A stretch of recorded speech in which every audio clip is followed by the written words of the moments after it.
Today we're going to talk about sketchbooks and materials and how you can get the right materials for what you are making. Hi patrons, this is Erica, and for this month's video I want to share with you some information about materials. So I'm going to talk to you a little bit about all the things that I use and give you some recommendations based on what you're planning to use for your art making. All right, let's go ahead and get started with sketchbooks. I think this is the most important material that we'll probably use. And this year and last year, I've been using the Archer and Olive notebooks. These notebooks are not necessarily made for art making. I came across them online and wanted to try them. I really just wanted to give them a shot. And so I bought one notebook and really enjoyed it, and I've kind of been buying them since then. So I'll tell you a little bit about this notebook. Let's see if she focuses. I'm sorry, my lighting is wild today, which I really like, but my camera is not in the mood for it. There we go. Okay, so this is my Archer and Olive A5 dot grid notebook. So if you look at the pages, you're going to see a dot grid on them. This is super helpful, I think, because it makes it so that if I need to draw lines or I need some sort of guides, I can use the dots to help guide me. So I do enjoy that. Usually they're so soft, it's like so subtle that they kind of just blend into my works. I'll show you one where I really work the paper and you really can't see any dots in there. When I use opaque marker, there's like no indication, of course, that there are any dots. I mean, sometimes I can see them here, but I kind of like that about it. If you've ever used them before, you'll know that these have a really nice heavy paper.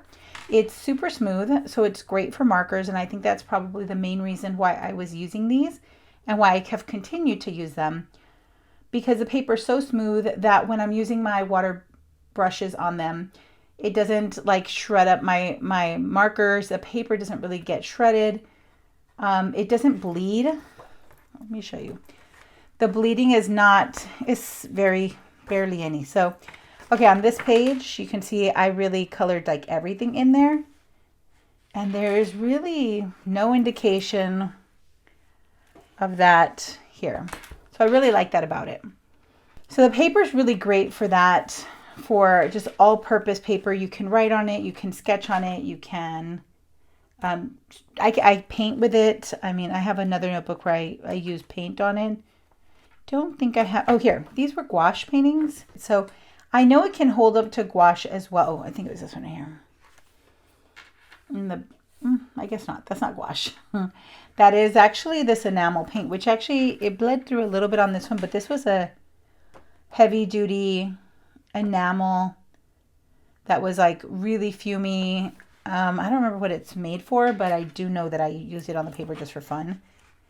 But you could tell that even with this gouache painting, it holds up really well. There's no, I mean, there's a little bit of an indication of it from here on the opposite side, but really takes paint well, and that's what I like about it.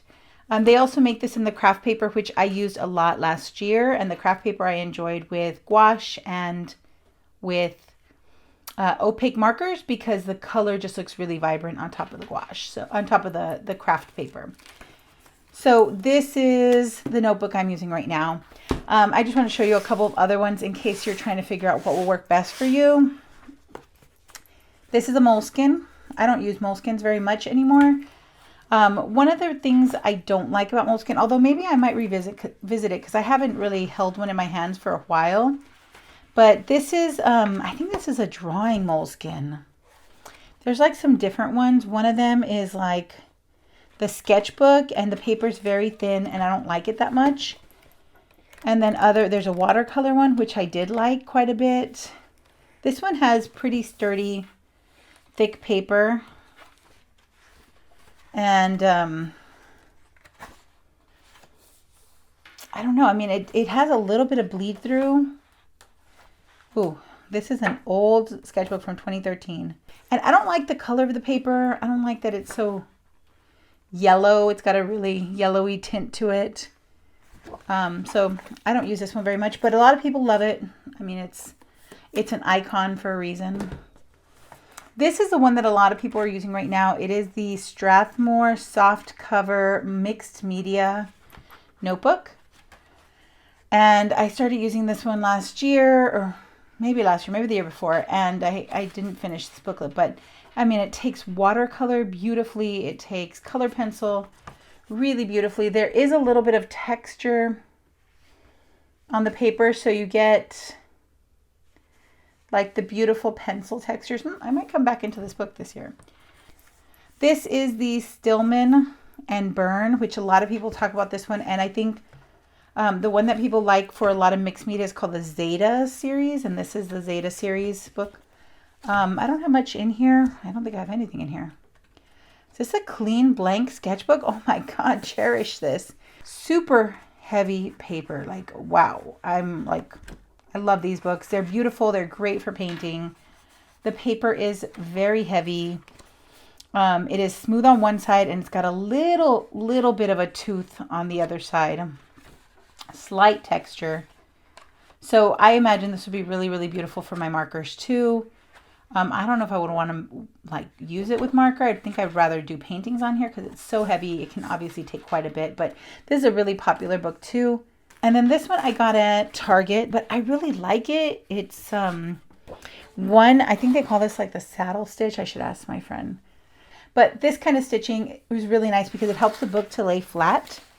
You can see when I opened it up, it just like, whew, really, really opened up flat there. Oh my gosh, I have not even used a sketchbook yet. I bought it because I really liked the size and the paper. It's got a very slight texture. It's not very thick, so I haven't tried markers on it, but I would be willing to try markers. I think I would even use gouache on here. Something that doesn't need a lot of water. I think that would work really well for this. I love the way the book opens up over here, right? So we can get it nice and flat. This is a beautiful sketchbook just from Target. I want to say this was like, I don't know, $10. What a bargain. Let me see if it says it in the back. It might have a price on it. Yeah, sketch, open bound, high quality paper, 240 pages. I don't know. I think this might have been around the $10 to $12 range, but you can see it's huge. It's a big book.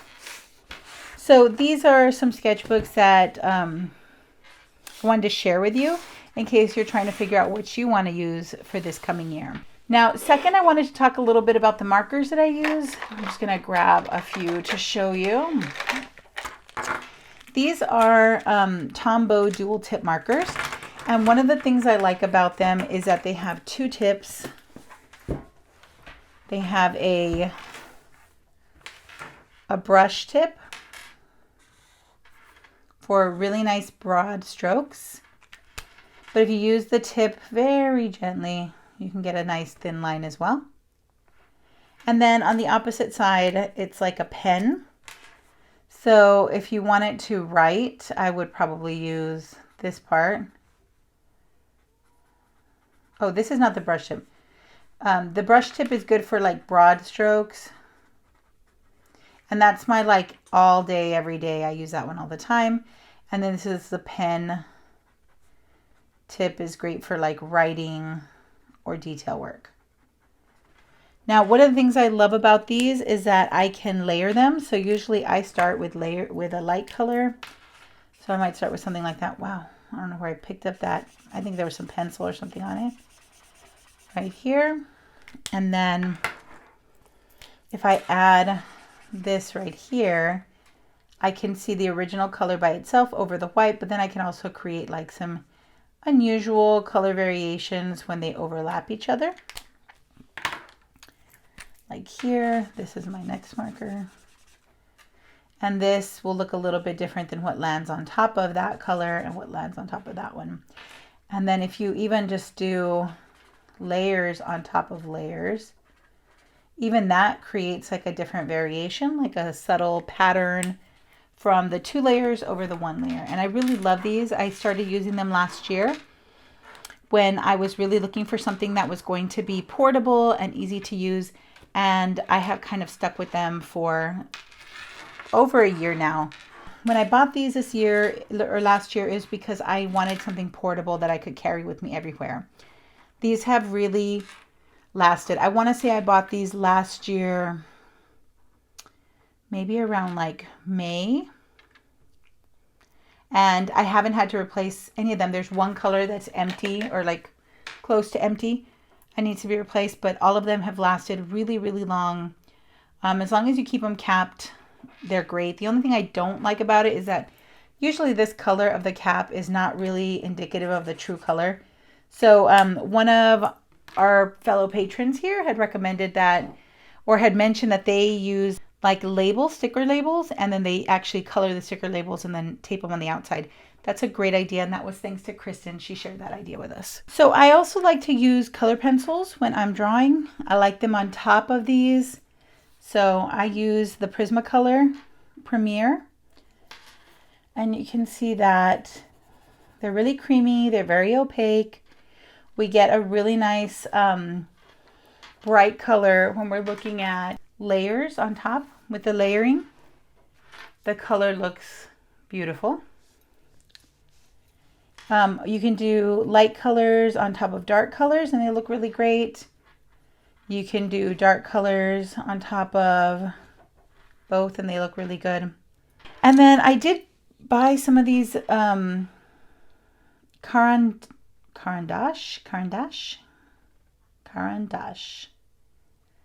Luminance pencils. Everybody is using these on Instagram, it seems, and they are universally beloved. I like them. I just haven't really kind of experimented that much with them. I don't use them much, and I think I should probably play with them.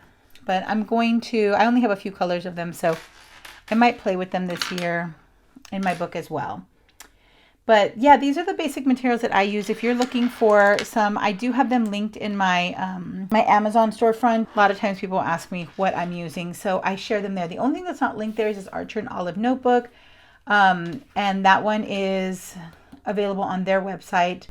But I do recommend it. I really enjoyed this book this year. I would definitely buy them again. They're a little bit pricey. I want to say that they are about $34, somewhere around there, which is a lot for a notebook. But if it's going to be your main drawing material, you're not spending a lot of money on like expensive papers or anything like that, it's a pretty good bargain. You get to keep it with you, bound together in this really sturdy notebook. It has this great elastic. It has a pen loop, which I never use, but I know it's valuable. I know people like it. So I like to use these books right now, and I definitely recommend them. I love the markers, the color pencils. This is my basic kit, and that would be like the extent of what I use. So I hope this information helps you in selecting your materials for the coming year.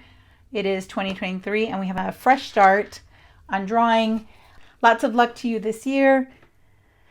See you on Patreon. Bye.